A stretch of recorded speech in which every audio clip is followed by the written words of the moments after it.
Kemudian Ishak memanggil Yakub, lalu memberkati dia serta memesankan kepadanya. Katanya, "Janganlah mengambil istri dari perempuan Kanaan. Bersiaplah, pergilah ke Padan Aram, ke rumah Betuel, ayah ibumu, dan ambillah dari situ seorang istri dari anak-anak Laban, saudara ibumu. Moga-moga Allah yang Maha Kuasa memberkati engkau, membuat engkau beranak cucu, dan membuat engkau menjadi banyak, sehingga engkau menjadi sekumpulan bangsa-bangsa. Moga-moga Ia memberikan kepadamu berkat-Nya untuk Abraham, kepadamu serta kepada keturunanmu, sehingga engkau memiliki negeri ini yang kau diami sebagai orang asing, yang telah diberikan Allah kepada Abraham." Demikianlah Ishak melepas Yakub, lalu berangkatlah Yakub ke Padan Aram, kepada Laban anak Betuel, orang Aram itu, saudara Ribka, ibu Yakub dan Esau.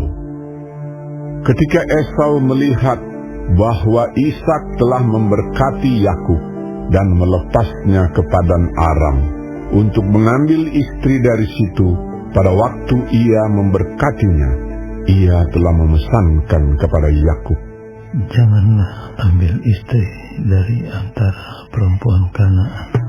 Dan bahwa Yakub mendengarkan perkataan ayah dan ibunya dan pergi ke Padan Aram. Maka Esau pun menyadari bahwa perempuan Kanaan itu tidak disukai oleh Ishak ayahnya. Sebab itu ia pergi kepada Ismail dan mengambil Mahalat menjadi istrinya, di samping kedua istrinya yang telah ada. Mahalat adalah anak Ismail, anak Abraham, adik Nebayot.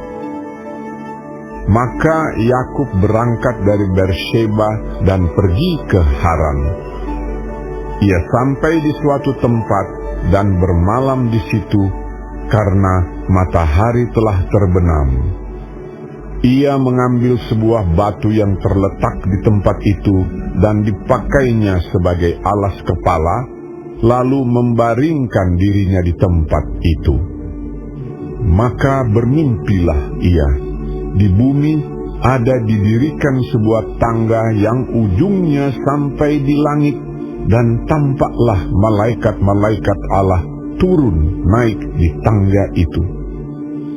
Berdirilah Tuhan di sampingnya dan berfirman, "Akulah Tuhan, Allah Abraham, nenekmu, dan Allah Ishak. Tanah tempat engkau berbaring ini akan kuberikan kepadamu dan kepada keturunanmu. Keturunanmu akan menjadi seperti debu tanah banyaknya, dan engkau akan mengembang ke sebelah timur, barat, utara, dan selatan. Dan olehmu serta keturunanmu, semua kaum di muka bumi akan mendapat berkat. Sesungguhnya aku menyertai engkau, dan aku akan melindungi engkau kemanapun engkau pergi. Dan aku akan membawa engkau kembali ke negeri ini, sebab aku tidak akan meninggalkan engkau, melainkan tetap melakukan apa yang kujanjikan kepadamu." Ketika Yakub bangun dari tidurnya, berkatalah ia, "Sesungguhnya Tuhan ada di tempat ini, dan aku tidak mengetahuinya." Ia takut dan berkata, "Alangkah dahsyatnya tempat ini. Ini tidak lain dari rumah Allah. Ini pintu gerbang sorga." Keesokan harinya pagi-pagi Yakub mengambil batu yang dipakainya sebagai alas kepala, dan mendirikan itu menjadi tugu dan menuang minyak ke atasnya. Ia menamai tempat itu Betel. Dahulu nama kota itu Luz. Lalu bernasarlah Yakub. Jika Allah akan menyertai dan akan melindungi aku di jalan yang kutempuh ini, memberikan kepadaku roti untuk dimakan dan pakaian untuk dipakai, sehingga aku selamat kembali ke rumah ayahku, maka Tuhan akan menjadi Allahku, dan batu yang kudirikan sebagai tugu ini akan menjadi rumah Allah. Dari segala sesuatu yang Engkau berikan kepadaku, akan selalu kupersembahkan 1/10 kepadamu.